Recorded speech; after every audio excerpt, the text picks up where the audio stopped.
I will show you how to create a glow effect in Adobe Photoshop. I have here this Photoshop logo and this text, and I will show you a nice way and very easy how to add glow effect to both of them, text and PNGs, objects, however. That being said, let's start with the text. Select it first at the layers, then press on this icon and select outer glow for now. And you have two ways how to play with the outer glow. You can either increase the size, something like that, and decrease the spread. Alright, so you can create a glow effect on the text, or either you can lower the size, maybe 2, 3, 4, 5, and now you can increase the spread.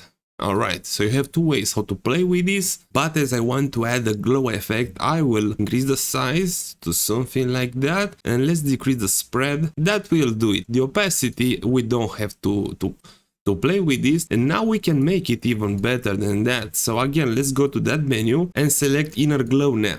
So we can create this effect inside the text, alright?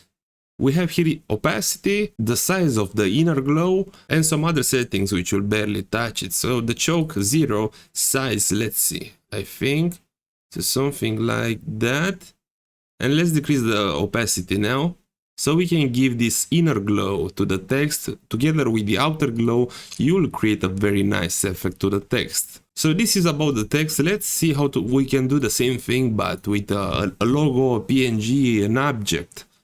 Let's select the Photoshop logo and now again to the same menu and outer glow. And the same, you can lower the size, maybe 4, and increase the spread.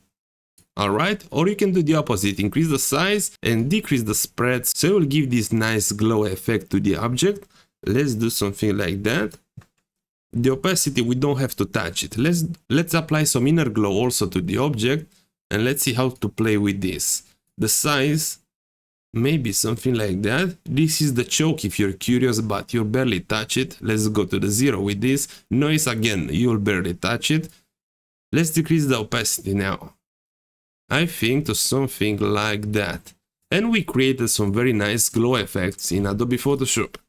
Tell me your opinion down in the comments. I hope this tutorial helped you out and I hope you have a wonderful day.